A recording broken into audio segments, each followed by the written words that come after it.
Now that we are at least 2 years into overdressed formats, it is kind of safe to say that every time there is an upgrade to the collab booster, one of the right line in those nations tends to have a meta relevancy. We have seen with Yo in Shaman King, and the more recently, Ebisu from Monster Strike. So with TOUKEN RANBU finally get the biggest glow up they could ever ask for, what are the base deck in the format from that nation right now, and are they gonna be staying in the meta for long or not? That is exactly the question I want to answer you guys today. So if you guys enjoy this kind of content, consider clap that subscribe button as it will help me tremendously. And without further ado, let's get into it. The first relevant right line in TOUKEN RANBU I think that is gonna be meta is also the most recent one that was introduced, and that is Munichika. Munichika main gameplay overall is having at least 3 Rega on the field for him to get additional crit and power while still restanding those cards when needed to at the cost of discard too. And he also can essentially generate more Rega onto the field thanks to his ability to just check top 2, call 1 Rega, and the other card can be manipulated in any way that you want to. Counting the generic cards like Forge, Munichika essentially doesn't really have to rely on his hand side too much to actually populate the field that he needs to. And not only that, his regard also help to essentially waive the cost of the restand that he capable of doing so. And before anything, no counter blast for restand? Really?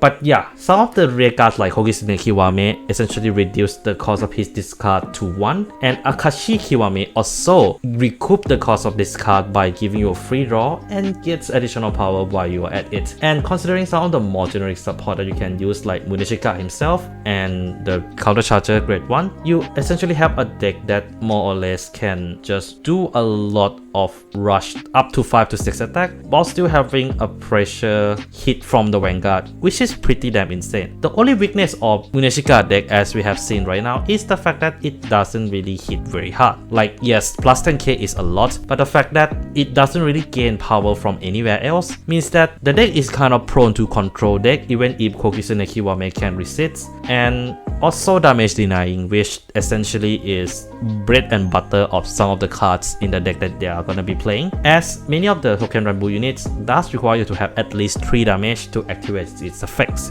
So is this deck gonna be meta? Well, it is gonna be appearing somewhere in the tournament for JP people, as I would say like somewhere in the high A tier, because of the fact that the demerit of the deck is not that bad, especially how well it recovered.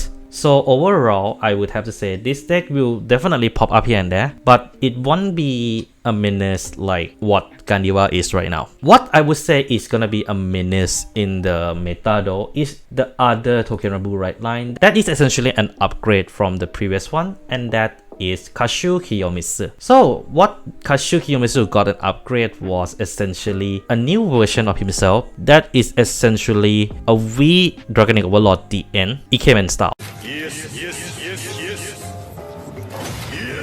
And kind of funny to see that because he is also wearing red. You see, Kasho Kiyomisu Kiwame Sento, the new version of himself, can be treated as the original version of the Kiwame, means that you can multiple persona right into him, just like how you do with Hexer Orb, and also he has ability to essentially just restand 2 times. This is on top of a very insane support that he did get, like for example, Yamato Okami Yasuda Kiwame, which essentially helped to search for Kiyomisu, allowing him to activate all of his restand effect a lot more consistently, and also Izumi no Kami Kanesada, which essentially give you a free draw, additional 5k onto the Vanguard for 1 battle, and ability to just get rid of himself from the field by botting himself during the turn Vanguard is attacking. And not only that, there is a dedicated grade 1 that essentially just call Izumi no Kami every time you just place him onto Rega Circle. So essentially, what makes this deck so strong is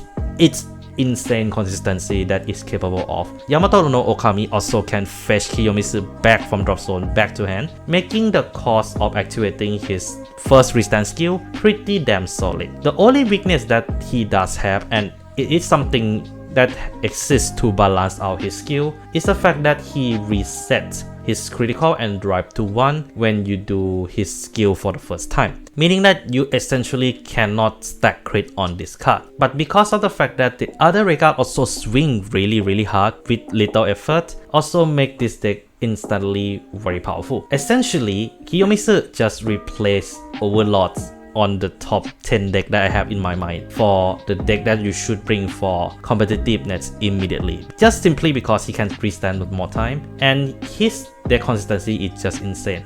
Don't forget that he still have access to Forge, which is essentially a Q tire on hard once per turn on a set order. So is there a way to counter Kiyomisu? Well, it is kind of the opposite of what you have to do to counter Munichika, and that is essentially rush him. He will not have all his pieces needed before turn 4, so just hitting him hard before that seems to be the best solution, as most likely, depend on the deck list, he will still run the original version in his right deck. At least that's what I would do. And that is pretty much it for today. Overall, I think TOUKEN RANBU finally get the biggest glow up they ever needed, and in my opinion, if you see a TOUKEN RANBU deck now, be careful, cause even you're up against the deck that I didn't mention today, it does have some nasty effect that you have to be careful of in general. But what do you guys think? Is there any other TOUKEN RANBU deck that deserve to be on the watch list? Do leave down in the comments below. And that's all I have for today, guys. Take care of yourself, and this is McMegane signing out.